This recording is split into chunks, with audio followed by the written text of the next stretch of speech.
ayun nga guys, no, ngayong araw ipapakita ko sa inyo kung magkano nga ba yung bibentahin natin sa buong araw na magtitinda ng sorbete.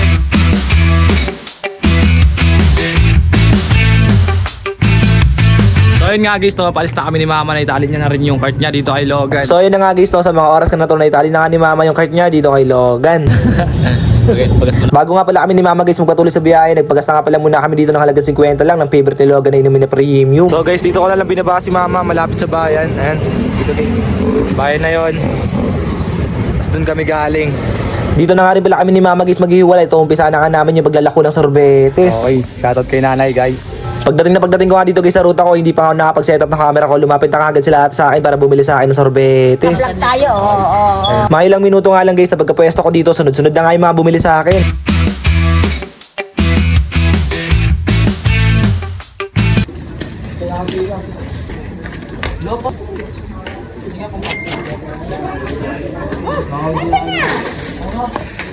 Sa mga oras ka na to guys, siguro nakakabenta na nga rin ako ng halagang 200 pesos. Hindi ko na sa inyo guys na ipakita dito dahil ang plano ko lang talaga noong una, daily vlog lang yung gagawin natin sa araw na to.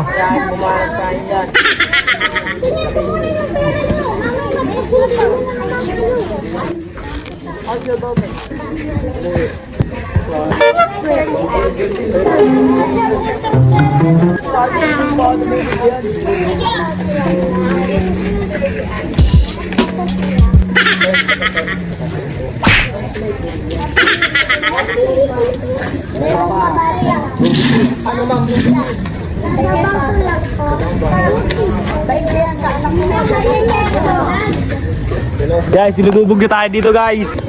Salamat, bibili na.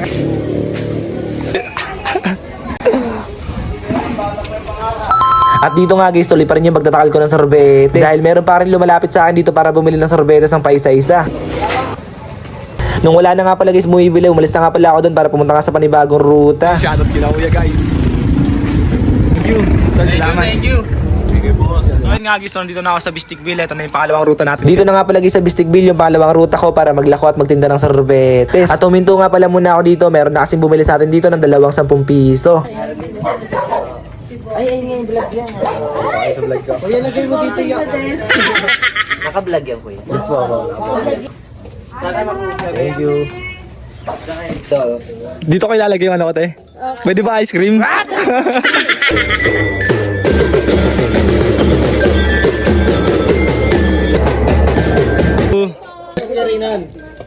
Pagkatapos nga nilagay sa mga rolling, inupisahan ko na nga rin pala yung paglalako ko dito sa loob ng Bistikville. Ay, salamat. Yummy? Sinong banda sa tindahan mo ngayon, te? Si ate. Oo, ito daw.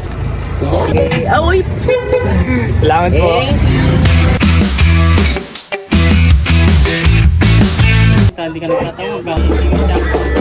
So ayun nga guys, no, bibilangin muna natin yung binenta natin ngayon.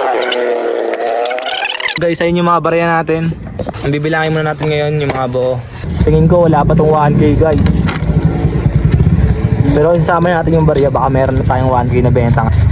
So yun, 1, 2, 3, 4, 5 500 na to guys, 500 na 6, 7, pang naman dito. So guys, walang script to. Ito lahat yung binenta ko sa buong maghapon. So guys, bilangin na natin. Okay na.